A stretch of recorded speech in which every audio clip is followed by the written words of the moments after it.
Welcome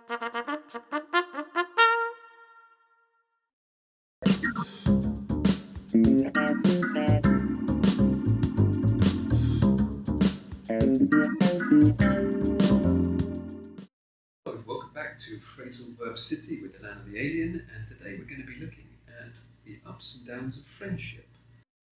Choo choo, choo choo.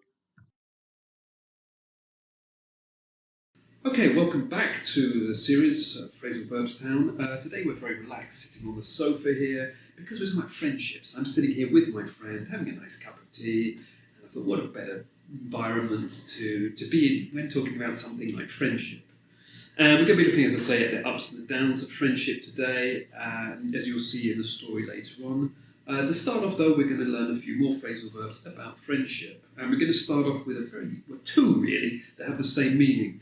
They are to get along with and to get on with. I think they're more or less the same, get along with and get on with.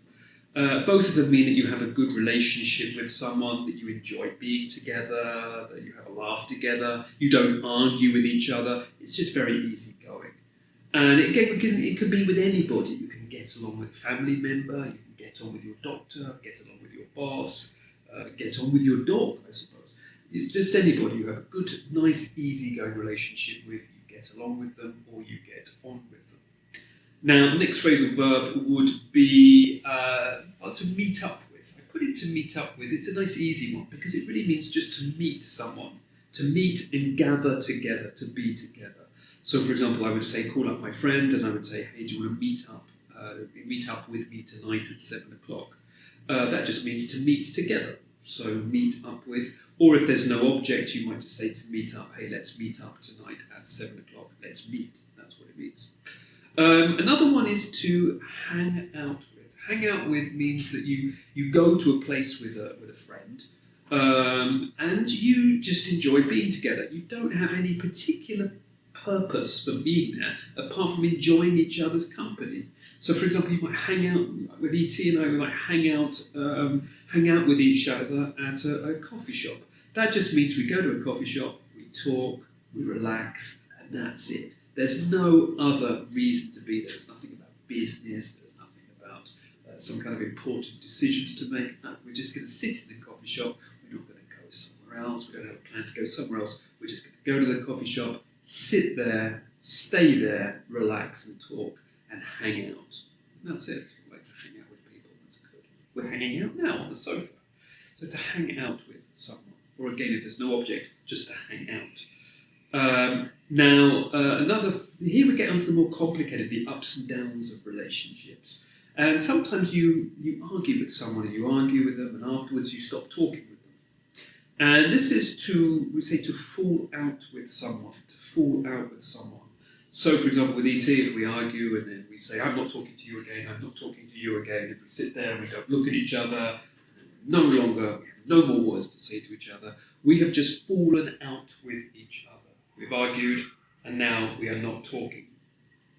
You do that. You can fall out with anyone. You might fall out with a family member, fall out with a boyfriend, girlfriend. You might fall out with your neighbour. You might fall out with your boss, with your colleague, and anybody. So anytime you argue and stop talking with them, I'm not talking to you anymore, we have now fallen out with each other.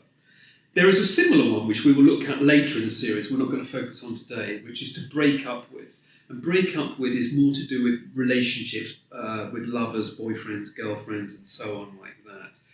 But with fall out with, it could be with anybody. But of course, falling out with people is not good. So the next phrasal verb is to make up with. And this is afterwards. You've fallen out with someone, you're not talking, and then later you regret it. You think, oh my God, I really wish we hadn't fallen out with each other. I really wish we were still speaking. And then maybe you call them or you knock on the door and you say, hello, I'm sorry. And they say, I'm sorry too. And then you hug and then you apologize and then you start talking again. You have now made up with each other, which is good. So I say to people here, if you've fallen out with someone in the past, try and maybe call them today if you can and make up with them. Let's make this a nice peaceful kind of podcast or video cast. Make up with people. Peace and love.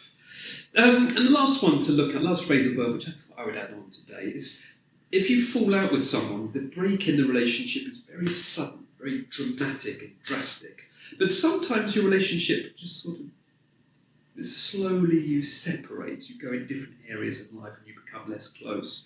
And this is we call like you drift apart from someone.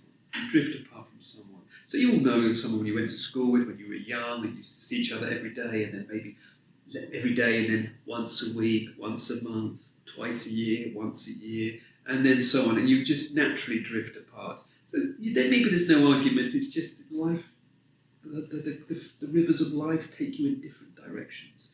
So those are the phrasal verbs there. So we're going to have a look now at the story for today, and then we'll come back as usual at the end for today's test. I'll see you in a moment.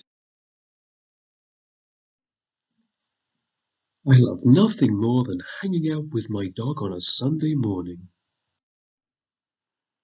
I'm so sad. I fell out with my best dog friend last week. I miss her. Now I'm stuck with this guy.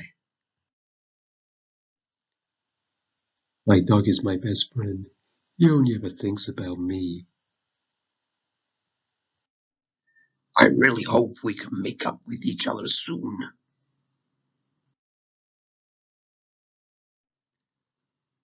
My dog is so loyal. We'll never drift apart from each other.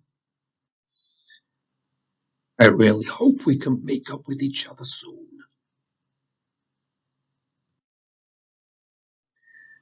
We used to meet up here every morning. I miss her. If she doesn't come, I'll leave this boring guy and go to her house. Sausage? Actually, he's not so boring. I think I'll stay with him. Hello, welcome back. E.T., yes, you're just sleeping there, waking up. Yes, today's test, the words, let's have a look at 2 or 3 from today's words. First of all, E.T. and I, we have argued and we're not talking to each other. What have we done? We have 1, 2, 3, we have what with each other? We have each other. Let's see if you can remember that. Can you see that? 5, 4, 3, 2, 1. That's right, we have fallen out with each other. Remember, the time is important, present perfect here. We've fallen out with each other. Afterwards, though, we say sorry. So now, I'm so sorry, I'm sorry. Now we're talking to each other again. We have what? We have each other. We have 5, 4, 3, 2, 1. That's right, we've made up with each other. And the last one for today, we have a good relationship. We never argue and we enjoy being together. There are 2 possibilities here. We each other. We each other. We 5, 4, 3, 2, 1. That's right, you can say we get along with each other or we get on with each other. Okay, that's enough of those, enough tests. You can have a relaxing one now. We're going to relax as well. Remember, as normal, in the comments section, if you want to practice making sentences, please do. And we encourage people to peer correct. It's always great practice. Also, if you enjoyed today, please press subscribe and join us again. And as I promised, we will be working again on the podcast and the internet website. They are on their way. So stay tuned and we'll see you again next time. Peace and enjoy the rest of your day. Goodbye.